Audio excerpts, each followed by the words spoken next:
Again and again. Okay. I'm a little nervous here. Okay, hi, I'm Rachel. I'm an alcoholic. Hey, Rachel. I've been graciously given the gift of sobriety since October 29th, 2015. Experience, strength, and hope. What it was like, what happened, and what it's like now. I was born in a big family. I was born in Louisiana, so I'm one of 7 kids, and I fall right in the middle. There's 6 of us. I've got 6 girls and 1 boy. Yes, really big family, Catholic family. And growing up, it was a lot of fun. You know, I had a loving mother. She was always there for us. She participated in all of our school activities. She volunteered a lot. She was always up at the school. I had a wonderful childhood.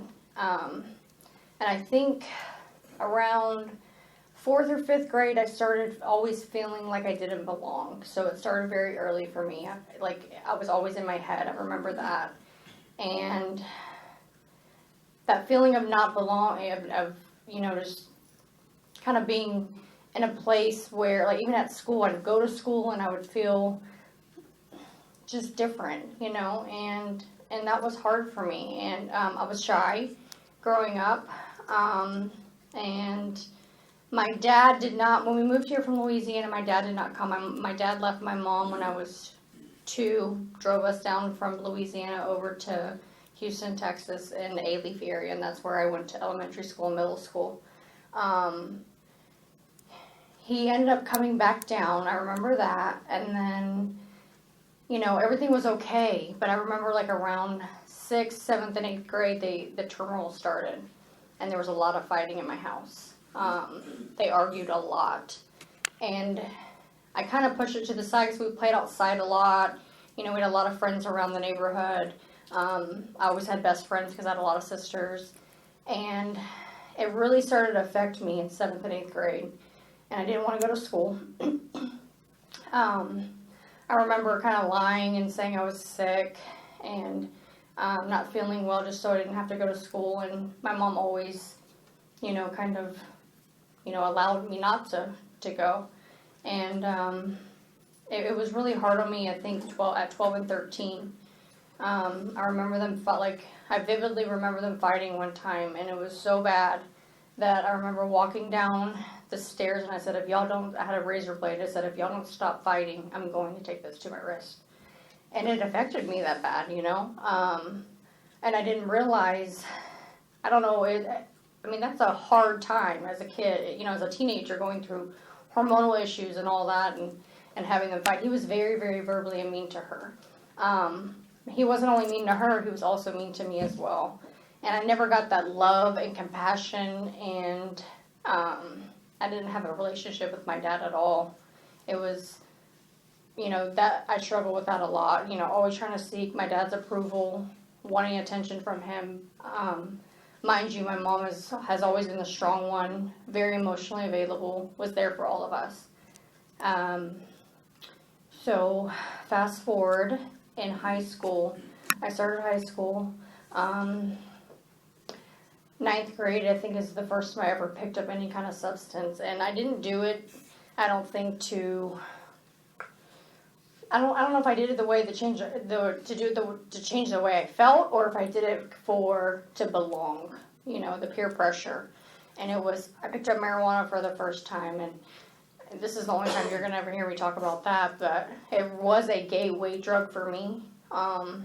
So I did that, and that started probably about 8th and 9th grade.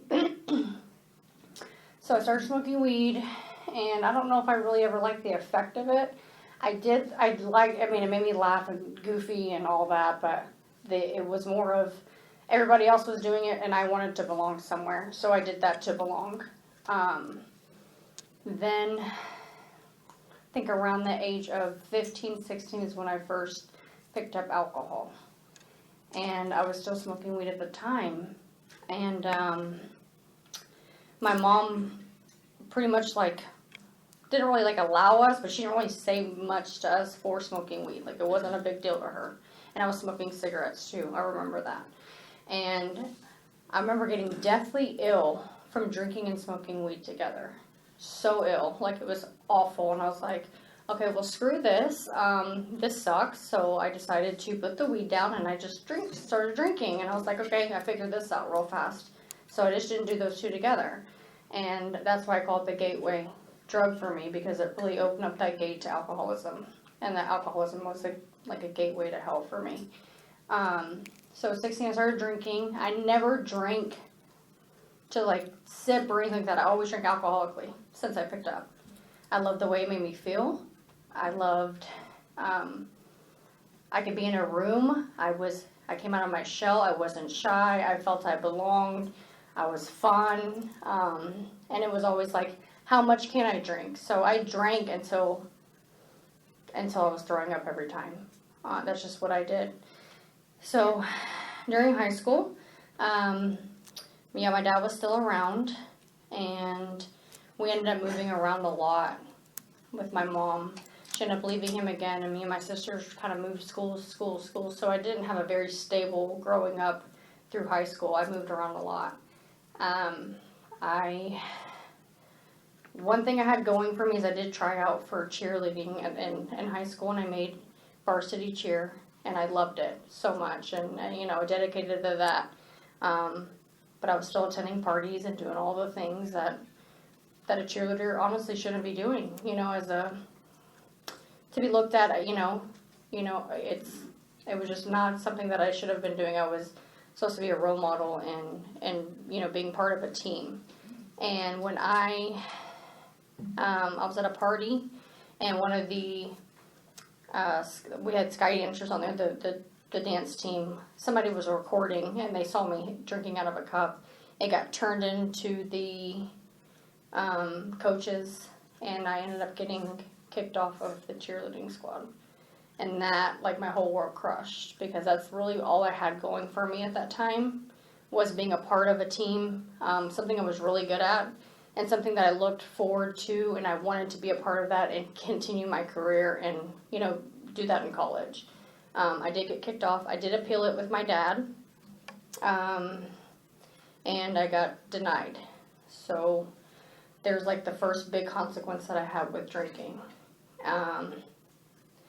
Little did I know, I still hung out with the same people. So after that happened, it was really hard for me to kind of look at my part. I didn't know what looking at my part was then.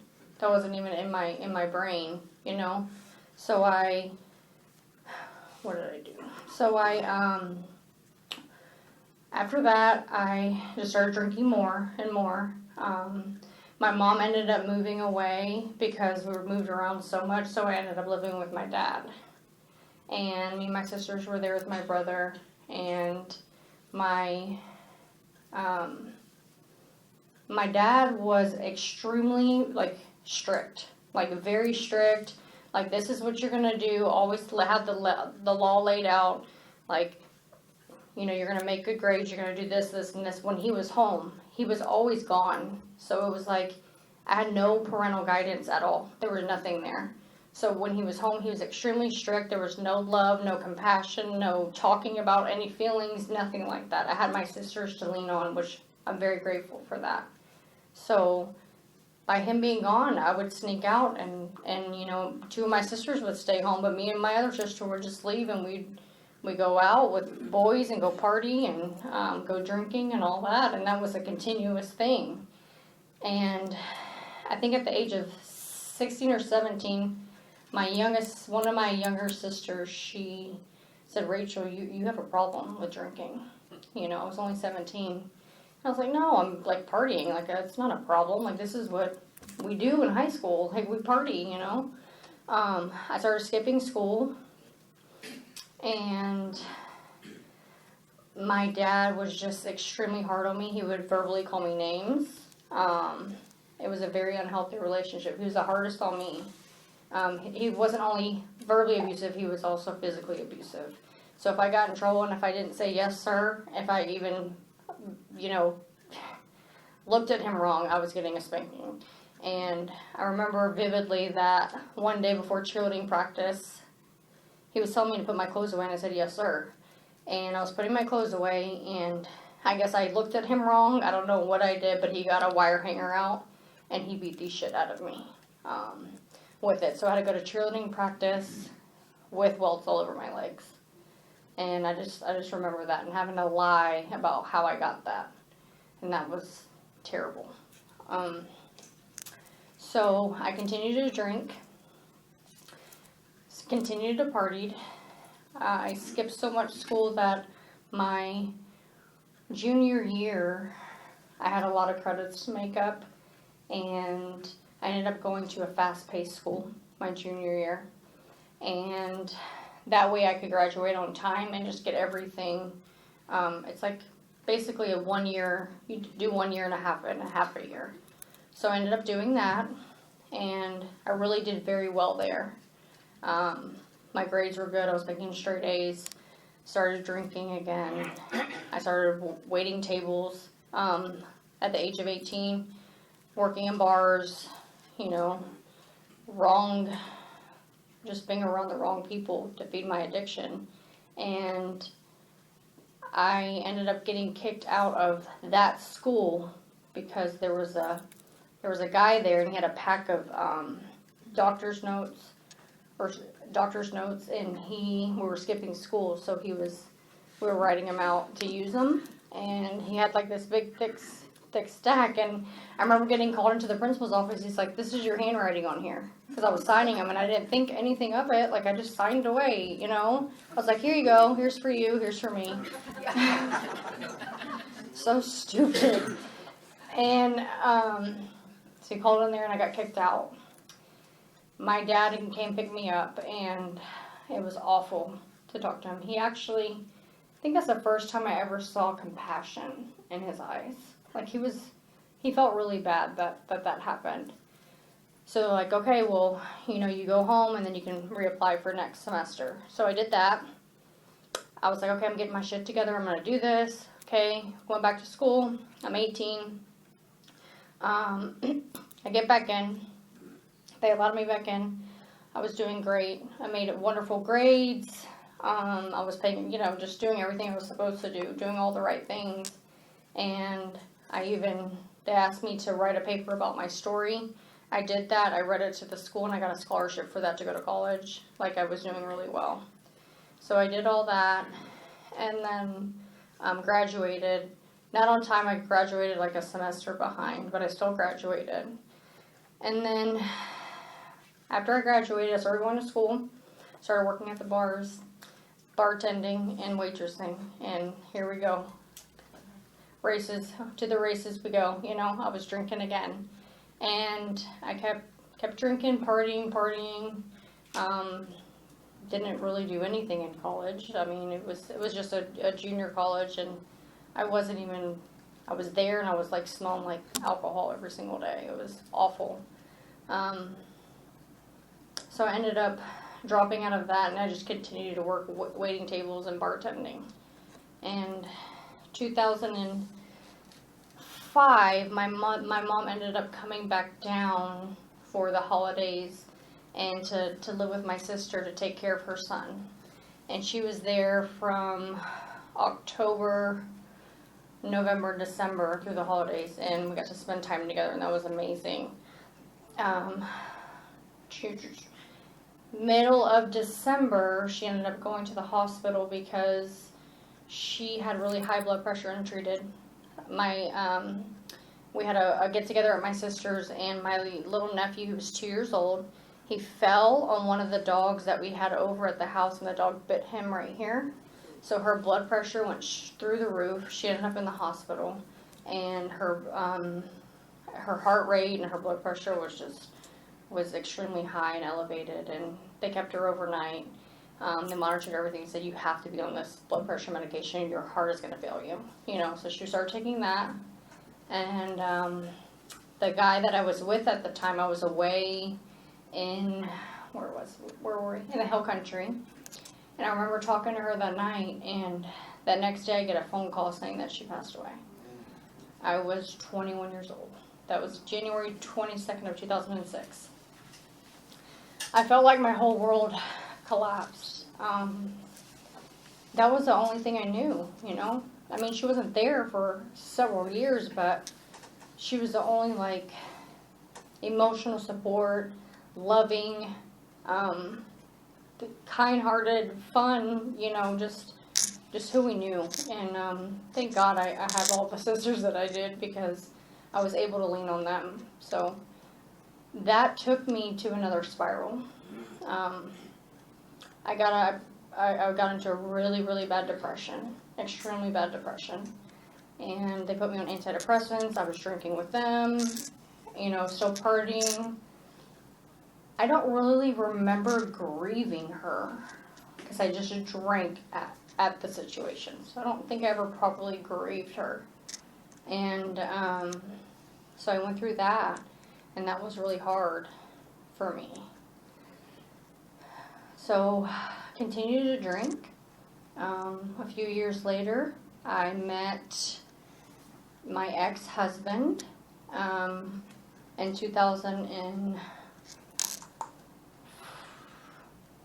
It was right after she passed away, and he was just a friend of mine at the time. We lived in the same apartment complex. He drank, I'd go over there, we'd hang out, and then I think we didn't talk because I ended up moving over with my sister, and I stayed with her, and I was, you know, still working at freaking the bars, you know, in restaurants in the Heights area, and I was bartending. Got fired from a job for drinking while bartending, so I don't know how you do that, but I accomplished that twice, getting fired for drinking in an alcoholic establishment. So I ended up getting a phone call from who was going to be my husband to come over and hang out, and everything was so chaotic, but all I know is, like, I was excited to go over there because it was calm, and he seemed to have everything together, right? He seemed to have all those things, all of his stuff together. He had a house, he had a good job, he had a daughter who I loved so much, and I ended up going over there. And we hung out and drank, but he would get up and go to work the next day, so it was like, I didn't think anything of it. Mind you, like, I came from a family of Louisiana origin, right? And everybody drank. So me growing up there and then going back there every single summer till the age I was 14, everybody drank. My mom was a drinker as well, and she did drink. I think she drank alcoholically. It never got to the point where I was drinking. So she drank to relax, and it was always alcohol and beer and her cigarettes in the evenings. So she was an alcoholic, but it didn't look like that to me, and I didn't really know the term alcoholic. I never knew what that was in my head. I thought really that it was like the bum on the side of the street that lost everything. That was normal to me, having alcohol and drinking and ever hanging out and doing all that. That was normal. That's what I knew. That's what I grew up with and saw. So I met him, and things kind of took off, and I ended up moving out of my apartment and into his house. And this was like during Hurricane, I think it was Ike. I think it was 2008. And we were just drinking a lot and having fun. It was a lot of fun. And then I ended up finding out I was pregnant in October of 2008. And right before that, we decided that we were going to get drunk and be on the computer during this hurricane, and decided to book to go get married in Las Vegas. So we did that. We booked the whole trip, went to go to Las Vegas. Found out I was pregnant 2 weeks before we left, and I remember being sober for those 2 weeks, and I was like, what the hell am I doing? Like, this is crazy to me. Like, I don't want to get married. Like, my drunken self did, but my sober self did not want to do that at all. So I remember sitting there looking at him. I'm like, I don't think I want to do this. And he's like, well, it's kind of too late. It's already paid for and everything like that. So I kind of shut my mouth, as I do with men, right? And don't say anything back. And I just shut my mouth, and I was like, okay. So I just kind of went with it. I mean, what the hell? That was an experience. He was 13 years older than me too. So there's that, I guess, that daddy figure I was looking for. So we go to Vegas, get married, and going to Vegas with no alcohol and pregnant is just not. It was not what I thought it was gonna be at all. I got left on my wedding night in the room, pregnant, while my husband at the time was downstairs gambling and smoking cigars and having fun. I was sitting in the hotel by myself. I was like, this is bullshit. this sucks. And yeah, that was just awful. So get married, went through that whole thing. Then we get back, go through my pregnancy. I end up having my daughter, or our daughter, she'll be 14 this July, Carter, and she was like the light of my life. And had her, and the day I found out I was pregnant, which I was shocked, I took a shot. I took like 8 pregnancy tests, and then I ended up taking a shot of alcohol because I was like, okay, this is real. This is really real. And so I took a shot, and that was the last drink I had. So I was able to stay sober my whole pregnancy. And then I breastfed her, was able to stay sober. And then I remember him and I were starting to fight really bad. And he was drinking a lot. I didn't realize at the time how much he was drinking.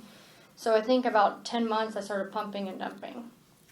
And then when she was about a year and a half, she was born in 2009, so around 2011 and 12, I started drinking again. And I drank and drove with her in the car.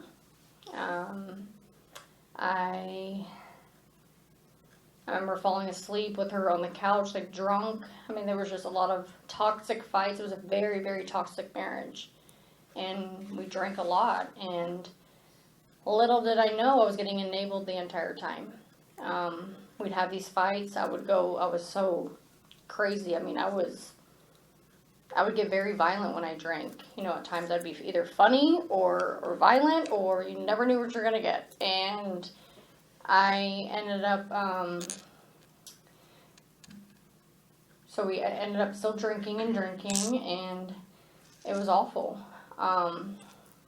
Then when my daughter was little, his ex-wife wouldn't take care of it. He also had a previous daughter as well, and she is 6 years older than our daughter. One day, her mom just didn't want to have her anymore, I guess, and kind of dropped her off with us. So I had a 6-month-old and a 6-year-old, and I'm 25 years old, raising 2 kids, and that was like so much stress for me. I was like, oh my God, like, I can't believe that this is happening. So, that came with a whole bunch more stress, and that fed my alcoholism big time. Continued to drink, fights, it was bad. Cops got called several times, and then we ended up moving into over to Tomball, where I'm at now in Tomball, and the fights got really bad. There was one instance. Here's a little piece of insanity for you.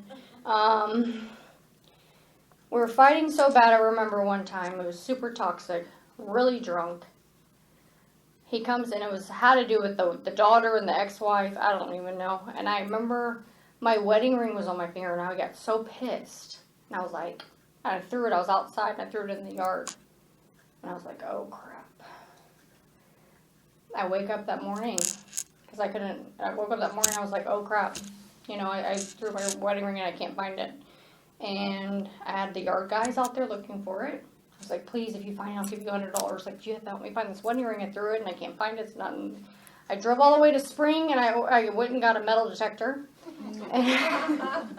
Hungover, I'm in my yard with a bottle of wine, and I'm looking all over this yard for this wedding ring that I threw, and couldn't find it. And I rented that thing for 4 hours, and I couldn't find that dang wedding ring. And I guess I was in a blackout because I go in the backyard and it's sitting on the barbecue pit, just sitting there. I don't know if I hid it from myself. I don't know if I put it back there. I don't know if the yard guy found it. I don't know what happened. All I know is it was found, but it was on the, I don't know, it just appeared. That's one little bit of it, insanity. And then another one is, and this is absolutely nuts. And you would think that after this story I'm about to tell you, you would think I would have stopped drinking. Me and my ex-husband, we got into a really bad fight. Screaming, yelling. It was over a blanket. It was my mom's blanket, and he wouldn't give it to me. So we're like sitting there literally playing tug of war. And like, I'm like, give me my blanket. And he wouldn't give it to me. And he's upstairs in the guest room. I'm like, just give me my blanket. Well, anyways, I ended up getting thrown off, hit my head on the wall. He pushed me and slapped me. I go down. I'm like, I'm going to go call the cops. So I went and got the phone to call the cops. And then he grabbed the phone out of my hand. And little did I know that he calls the cops. He takes a recorder, like this one, and sticks it in his pocket, antagonizes me. Mind you, he's 13 years older and a Marine. And I ended up punching him over and over and over. Well, cops show up, and it was pitch black outside. I'm wearing this little dress, no shoes, and they bring me outside. And they're talking to him, and he shows them a recorder, and the cop decides to take me to jail. And I go to downtown Houston. Drove all the way down there with a big knot on my head, and they didn't even look at me at all. He was just a sweet talker. That's what happened. So I go to downtown Houston. I'm wasted. I'm so drunk, and I'm walking in there, and I said, I came in here for assault. I'm going to come back in here for murder because I'm going to kill him. And I really meant that. Like, I was telling all the people there that. Everybody knew. Like, this is what's happening. I'm in here for assault, but he's going to die. And I'm barefoot. I was there for 27 hours. Barefoot in downtown jail. And I remember I was like, the poor crackhead next to me lady, she's pregnant. She has no teeth. I'm like, here, you can have my sandwich. Like, give it to her. I'm like, give it to the baby. And, like, my feet are black. I'm like, he wouldn't even let me get shoes. The cop wouldn't let me get shoes. It was terrible. I was freezing. I'm just glad I was drunk because I don't think I could do the 27 hours sober. And, I remember being in the we switched a lot of cells, and then I remember being in the last one, and there was my feet are gross. I kept flipping them over, and I was getting, the more and more sober I got, the dirtier and dirtier my feet looked. So I kept flipping my feet over, and I'm like, oh my god, this is so gross.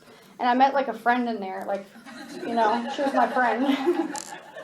So I kept showing her, I'm like, what do I do about my feet? Like, this I can't deal. Like, this is so bad. There was a toilet with but it was like clean. And it had this blue liquid in it. I'm like, oh, there's cleaner in it.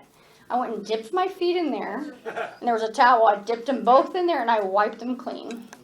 So I'm starting to get a little bit more sober. I'm like, there's the phone. So I had to make a phone call. And I didn't have anybody's phone number except my husband at the time and my dad. Those are the two numbers I had. And I was terrified. I was like, who am I going to call? I'm not calling my dad. No way. No way.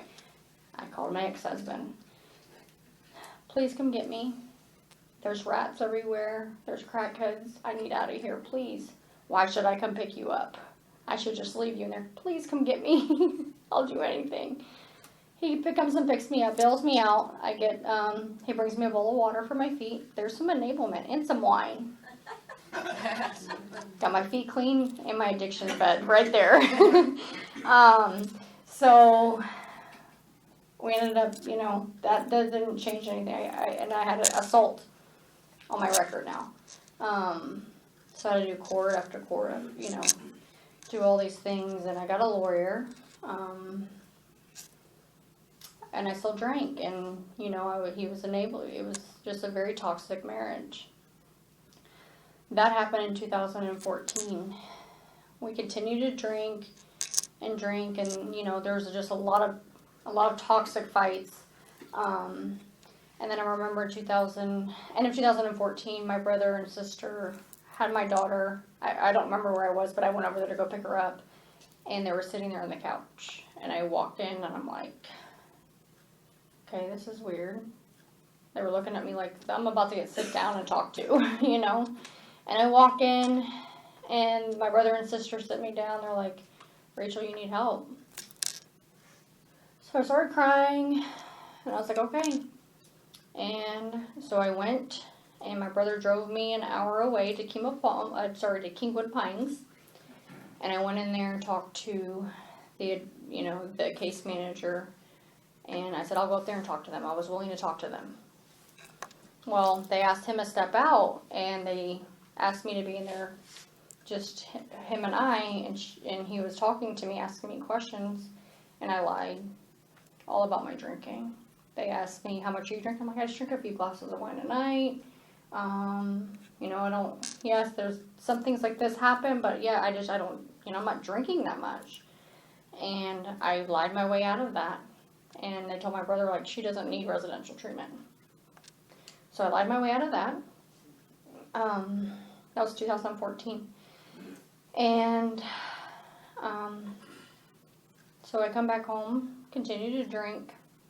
Left my husband a couple times, went over to other people's houses where they drink, make sure they drink. And it was just a very vicious, self-destructive cycle. It was awful.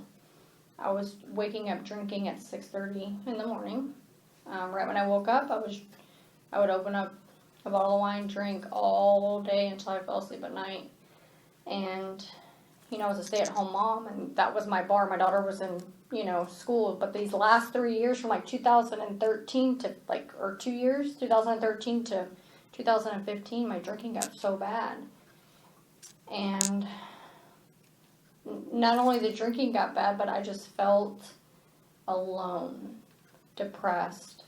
I got suicidal. I remember driving myself to the high school down the street with a gun in the car and a bottle.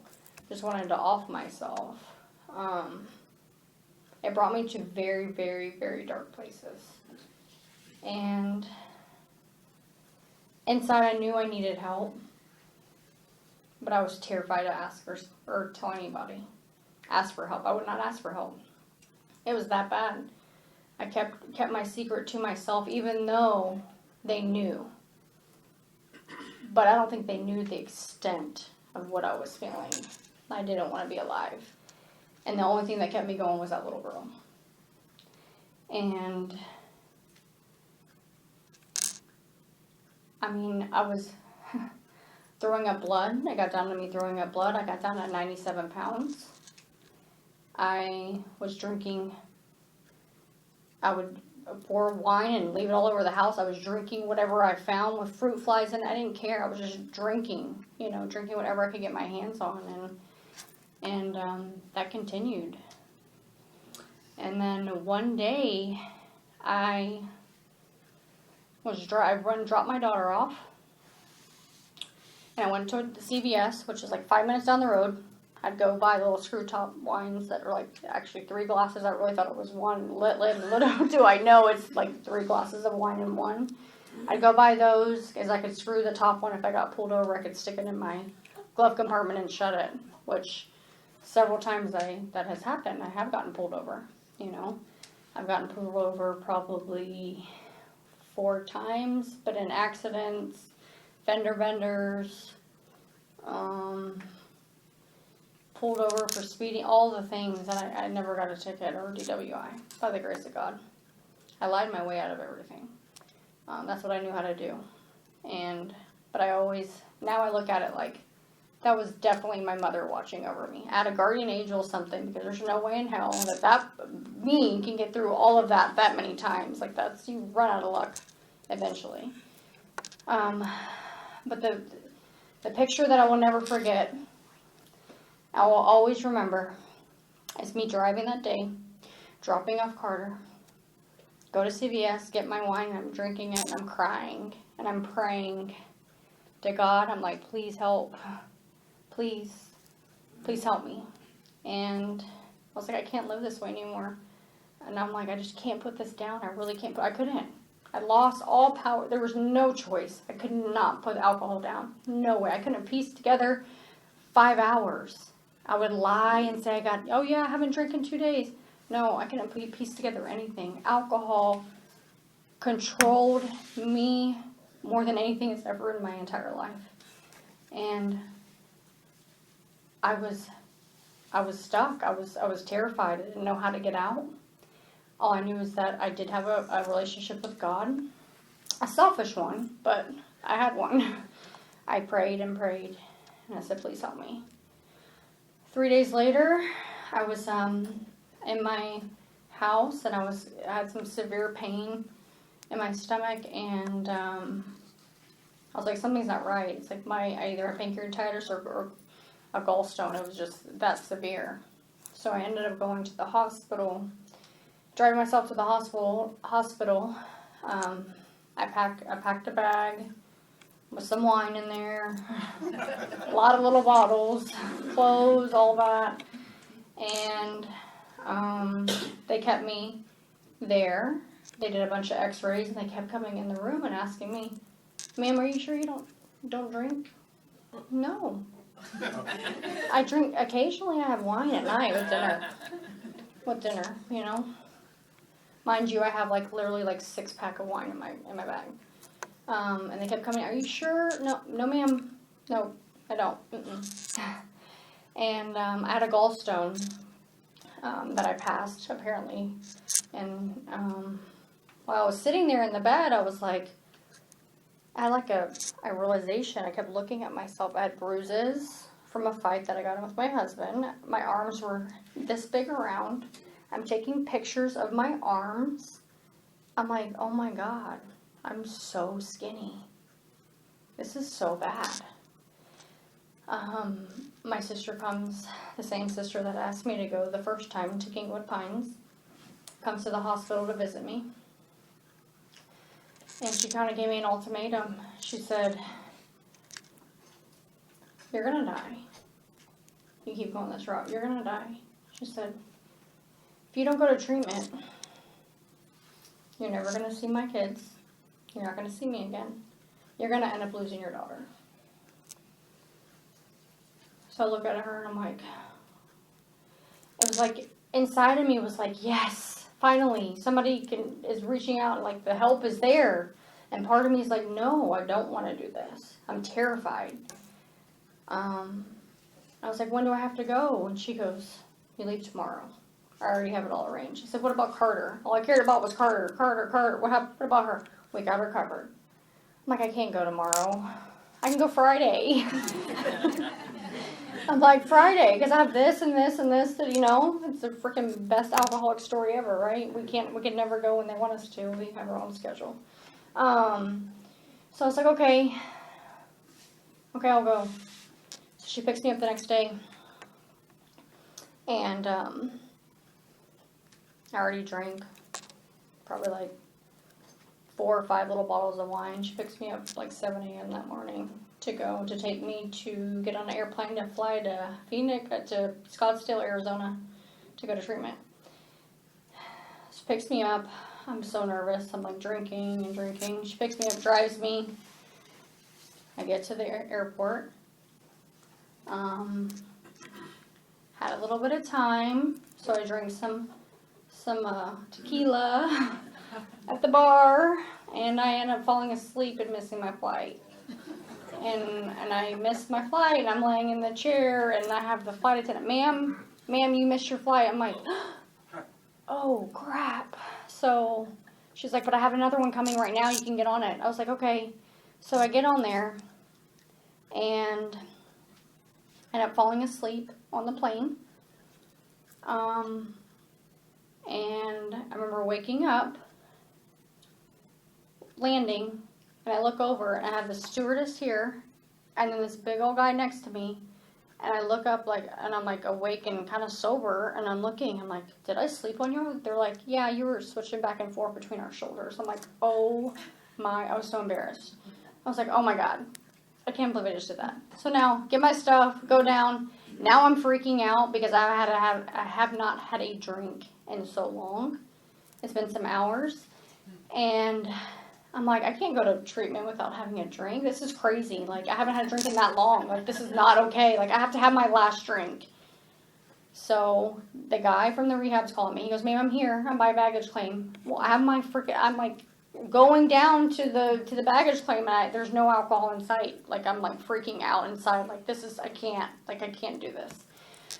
So I go down there and get him. I'm trying to figure out, how can I get alcohol? What can I do? What can I do? What can I do? Get my bags. Get in the car with him. He's driving. Sir, I need you to pull over. I have to go to the bathroom really, really bad. He's like, no, ma'am, we don't stop. We don't stop at all. We don't make any stops. I was like, okay, well, either you stop or I'm going to pee in the back of your car. So you have to stop. I said, I've had a daughter, and my bladder is just not like it used to be. Can you please stop? He ended up stopping, so I manipulated that. I go into the store, buy a 6-pack of alcohol. I chuck it all in the bathroom. So I'm like, yes, okay. Now I can do this. So I get back in the car with my 5 luggages, and I walk into this rehab, and they're just laughing. The guy, is cracking up at me because I literally have 5 big, huge luggages. One of shoes, one of scarves and purses, one of clothes, all this. It was really bad. I had everything, my whole closet. I had to bring everything. And they literally made a rule after that about what you can bring and what you can't bring, and how many items of which. So I did that, and I was great. I was happy to be there. It was all good, and went to sleep, woke up, complete panic, fear, terror, you name it, guilt, everything. I had that when I woke up in treatment. It was awful. Awful. And I was there for about, a day, and they wanted to take away my iPod. I had an iPod that my daughter put music on for me, and it had internet, capabilities, so they want to take it away. So I went and packed up all 5 of my luggages, and I said, I'm leaving. I'm going then. I'm leaving, because you can't take that away from me. I was that upset. So I packed everything, about to leave. I'm like, I'm AMAing. I don't like it here. I can run this place better than all of y'all. This place is stupid. Y'all don't even know what y'all are doing. And I was about to leave. And then they AMA blocked me, so I had one of the therapists come and talk to me, sit me down, and I ended up staying. And that was the best decision I ever made. I ended up staying, and it was extremely hard for me to talk in group because all I could think about was my daughter.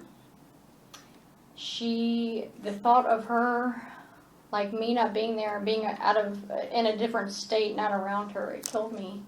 I was so broken, so sad, and so much fear that I felt like there's no way I could go on. They would talk to me, and I would just start crying and thinking about her. And I remember the therapist in a group setting was trying to talk to me, and I couldn't get my words out because all I could think about was my daughter. And right then and there, I had to make a decision. Either I'm going to do this for myself and focus on me and find that self-worth that I lost a long time ago, or I'm going to sit here and cry every single day missing my daughter. So I made the decision, and I started doing the work. And I stayed. And I found who I was, and I started to love myself again. And I was handed a big book. And I started to work the steps. And I remember opening up that big book, and I was like, I kind of flipped to the back, and there was a story in the back. about the stay-at-home wife who hides her alcohol in the laundry baskets. I was like, oh, I can relate to you. So I kind of flipped back over to the front of the book and I started reading it, and I was very interested because I was like, this person back there is like me, and if this worked for them, it could work for me. So I started to do that, and I really immersed myself in the program. I listened to everything. I heard everything that they were saying. They were talking about me, you know. I felt like I belonged. I felt like I was so excited because there was a solution. There was something that was going to work to make me feel better, where I didn't have to drink, where I didn't feel alone. So I started doing all the work that they told me to. I attended the group. I was, you know, like an A+ student in rehab. You know, I went all in, and it changed my life. I come home to that ex-husband, December of 2015. So I got sober October 29th. Came home December 22nd. It was a few days before Christmas. They told me in rehab to go to a meeting when I got out. So that's what I did. Went and got a sponsor. And then I got invited to it was a New Year's Eve party. So I went to that. That was fun. We had a lot of fun. I come home that day, or that evening, and mind you, while I was in treatment, my husband at the time was he went to a detox program. So he was sober when I got home. So he was sober for a little bit. And that was good. I was going to meetings, he wasn't. So I went there, and I come home from that New Year's Eve party, and he's drunk. And I had a little over 2 months, about 2 months, almost 2 months I had 2 months on the 29th of sobriety. I come home, he's drunk. He picked up a bottle of vodka and his friend from rehab on the way home, and he got drunk. And I met a friend the first time I went to AA. When I got out of treatment, I met a friend there, and I went to her house that night at New Year's Eve. I went over to her house, and she let us stay there, so I didn't have to be around that. And that, to me, was amazing. I had a friend in a few days walking in there. So I ended up staying with her. My husband at the time ended up going back to treatment. He was in and out of treatment. I stuck with him through 4. In 2016, I was so over living like that. I stayed sober the entire time. He was all the things that I was too. You know, at one point when I was drinking, he was, just manipulative, mean, violent, all those things. But by me staying in the rooms of Alcoholics Anonymous, I was able to walk through all of that and stay there and stay sober. I had a huge support team through AA. I sat there and prayed every single time I'd walk through a door, walk into another room that he was in. I was able to be there sober and present for my daughter. 9 months sober, I heard about a job at a sober living. And you had to have a year's sobriety. I called the guy and I said, will you please just interview me? I'm very big into AA, like, just give me the time. Just give me a little bit of your time and sit down with me. So I went over there to the interview, and he hired me on the spot. So I started working at a sober living in 2016 at 9 months sober. Thank God for that. I was able to help other women, be present for other women, and get out of myself and out of the situation, the toxic environment that I was in. While he was drinking and all these things, it was hard. It was hard, and I think me being able to be at that sober living and helping other people with their issues and their problems, and working with them and taking them to meetings and doing all those things helped me stay sober. About 6 months later, he still couldn't stay sober. So I came to the point of finally, I was like, I'd rather live in a shack than live here with him. I decided I kept telling him I'm going to leave, and I don't think he believed me, so I packed up all my stuff. I got a roommate from AA, and we got a rental house, and making $16 an hour, I left that man with my daughter, and I never went back. And then continued to work there for a while, and then in 2019, a good friend of mine who was sponsoring me at the time, she asked me if I could help her open up a sober living and be a part of it. So I helped her start that and talk about character defects. It helps you work on them very, very well. It's a lot of work, man, working with a lot of women under one household. But I'm grateful for it.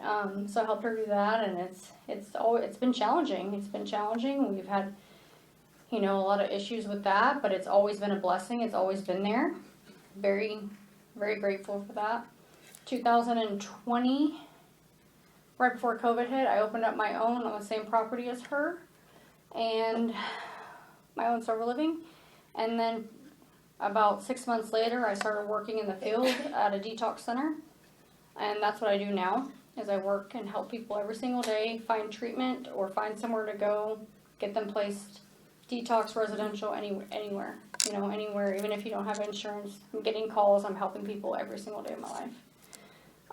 So I took that pain that I went through and I turned that into a purpose, and I'm grateful for that. So I still have the sober living and work at the detox center. I'm sponsoring women. I come to the 6:30 a.m. morning meeting, and I have for 3 years. This has been a really amazing group, amazing place. A lot of solution in these rooms. I've just been very, very blessed. This program has saved my life. I came from a place I never thought I could get out of, working the steps, digging deep, working on my character defects, doing all those things and be able to help somebody else through the same thing has been such an amazing experience. I owe my life and everything to God and to this program. It's taught me how to assist in being a good mother to my daughter. I'm remarried now and pregnant now, and I'm just there's so many blessings that are just not on this wall. I mean, there's all these promises, yes, there's those, but there's so much more to this program. There's so much depth and things that you'll only be able to experience as if you do it, and I've just been very, very blessed and gifted.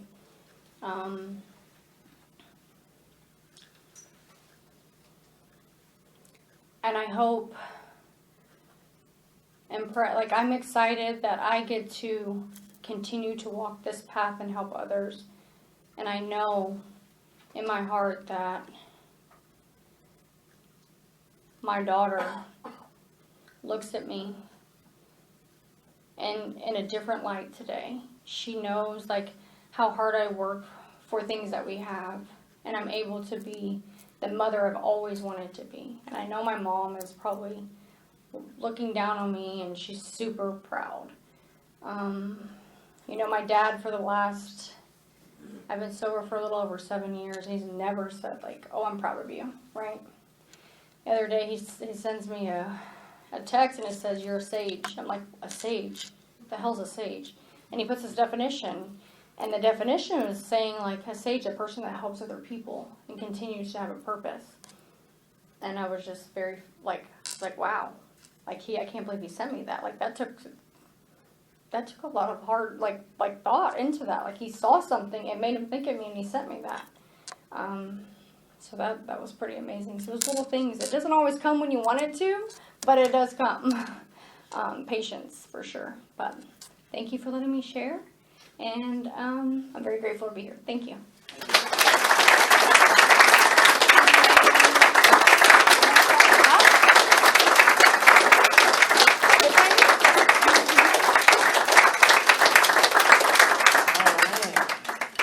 That was so awesome. Oh, let me turn